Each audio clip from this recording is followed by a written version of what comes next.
The Table for the Damned.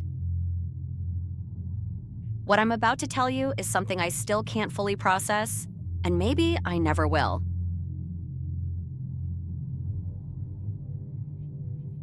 My name is Lucy, and I grew up in a small town in Missouri, but this past year, I moved to Chicago to start university. Everything about this city felt overwhelming. Fast-paced, crowded, and loud. I've always loved Halloween, though. It's been my favorite holiday since I was a kid, a time when the spooky becomes fun. Little did I know how horrifying things would get this year. Being new in a big city, making friends wasn't easy. People already had their groups, and I just felt like an outsider. That is, until Claudia showed up. She had this mysterious charm, with her long, dark hair and intense green eyes.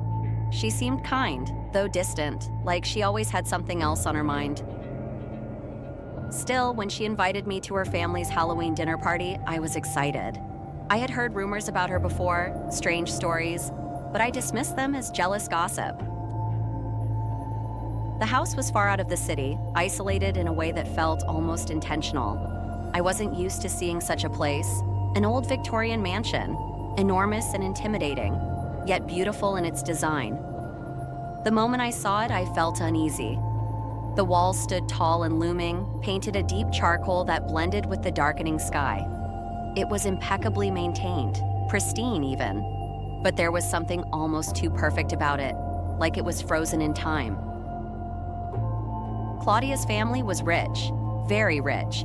You could tell by the way everything in that house screamed wealth and status. The furniture was luxurious, the floors so polished you could see your reflection in them, and the chandeliers sparkled as though they were dripping with diamonds.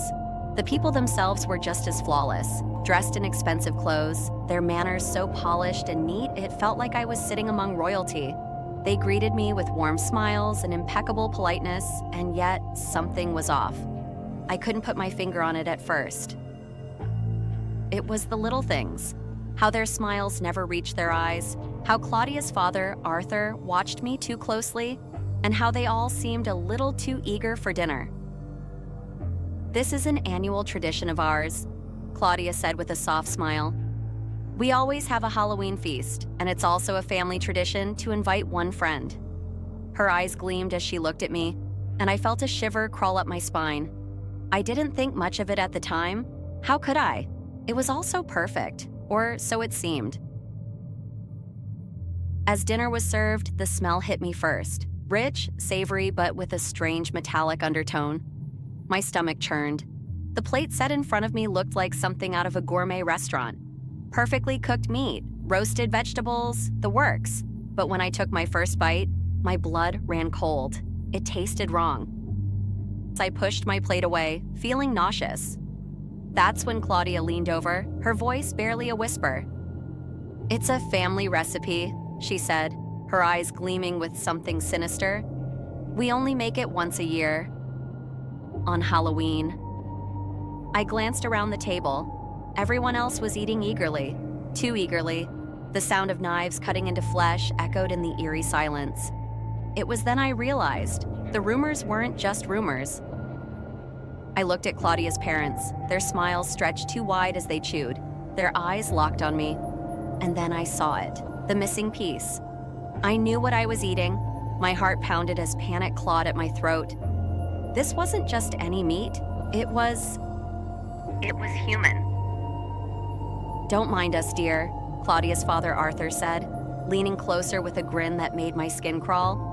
"Oh dear, no, you must call us by our names, Alice and Arthur. Titles are for the common folk."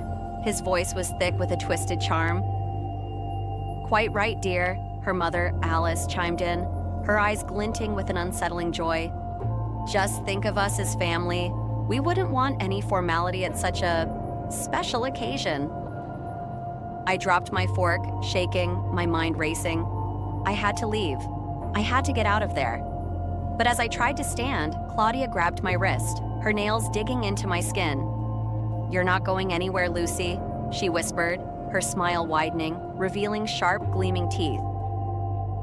The rest of the family stopped eating, their eyes locking on me. I felt trapped, suffocated.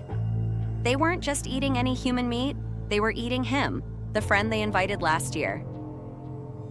Such a delicate palate, Arthur said, leaning in with a smile that made my skin crawl. You simply must try it. The flavors are exquisite. Wouldn't you agree, dear? He glanced at Alice, who smiled sweetly, her eyes glinting in the candlelight. Oh, yes, there's nothing like it, she chimed in, her British accent lilting strangely. Each year we prepare it with such love. It's truly an experience, dear. Then, the twin brothers, Edgar and Albert, leaned in, their faces mirroring each other in a disturbingly identical way. It's better than anything you've had, isn't it? Edgar asked, his voice dripping with enthusiasm, like a taste of pure terror. Or a taste of your worst nightmares, Albert added, giggling softly, his eyes wide with glee. Time felt warped as I ran, each moment stretching painfully long. I could hear the chilling sounds of Claudia and her family feasting behind me, the wet squelch of knives slicing through flesh, their laughter ringing out like a twisted melody. They took their time, savoring each bite, as if they relished the anticipation of my fear. Panic surged through me as I bolted from the table, desperate to escape. Every door I tried was locked. Every corridor seemed to lead me deeper into the belly of that monstrous place. It felt like a never-ending nightmare, with their footsteps echoing behind me, slow and deliberate, as if they were enjoying the chase. Then suddenly, a loud bang shattered the air, making my heart leap. The police had arrived, their presence like a sliver of hope piercing through my terror. They shouted as they burst into the house, their voices reverberating through the hallways. We have a warrant to inspect the Hargrove house due to suspected involvement in several disappearances. Their commands echoed ominously, but for me, it was too late. Claudia and her family had already started their gruesome work on me. They had taken pieces of me, fingers, part of my arm, each slice a testament to their insatiable hunger. I was barely conscious when the police finally burst into the dining room, the horror they found forever etched in their minds. The doctors say I'm lucky to be alive, but I don't feel lucky. I feel broken. I'll never be whole again, not physically, not mentally. And every Halloween, I relive that night. The smell, the taste, the sound of knives cutting into flesh. I'll never escape it. The nightmare follows me, and it always will.